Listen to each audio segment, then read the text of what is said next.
Welcome to the high school football forecast. I'm your host, Greg Larnard, on the Acadiana postgame show, and this is the playoff edition.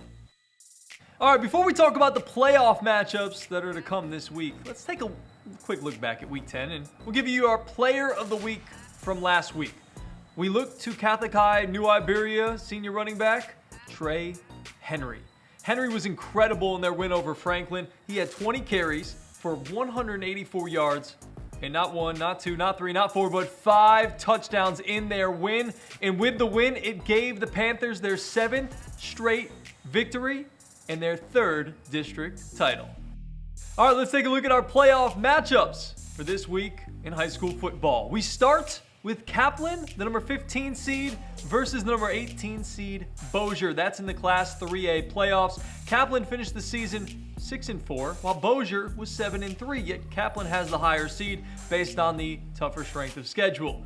And it's been kind of an up and down season for the Pirates, as they won 2 to begin the year, then lost 4 straight, and then won 4 in a row to finish the season. Head coach Tang Lotif, he says he loves the pressure that is on his bunch right now. He loves the pressure that's on the sideline because you know what? It holds his kids accountable and has them perform when the game kicks off. But he's worried about how this team is going to match up with good speed, good athletes, which Bossier seems to have, and they have one of the best athletes in the state of Louisiana with running back DeCamerion Richardson.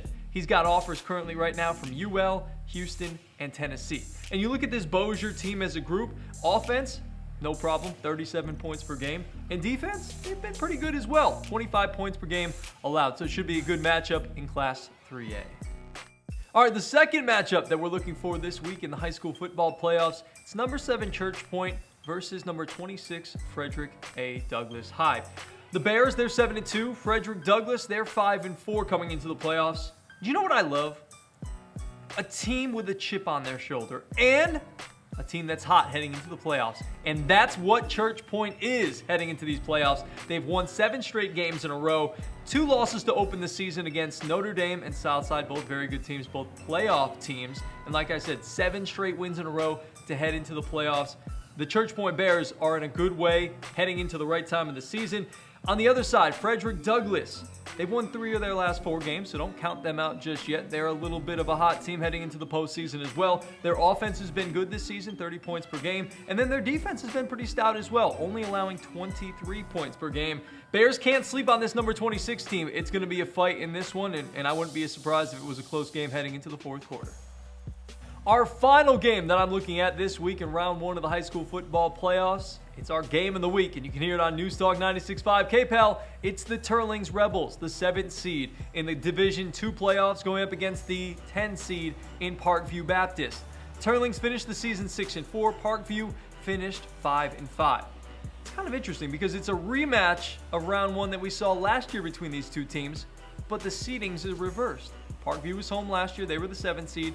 And Teurlings this year gets the opportunity to host this game as the 7th seed. Parkview won that matchup last year at home, 35-16. This time around, though, I think the experience is going to play well for the Teurlings Rebels. Sammy LeBlanc, the quarterback, is another year older, another year experience, as are the defense and the playmakers, and they've been playing well towards the end of the season here. As for Parkview, they're limping into the playoffs like a wounded animal. They've lost 3 of their last 4 games. And their offense this year, not generating as much offense as they did in years past, just 24 points per game. The defense has been pretty stout, though, just 16.5 points per game allowed. Should be a good matchup with one we saw last year.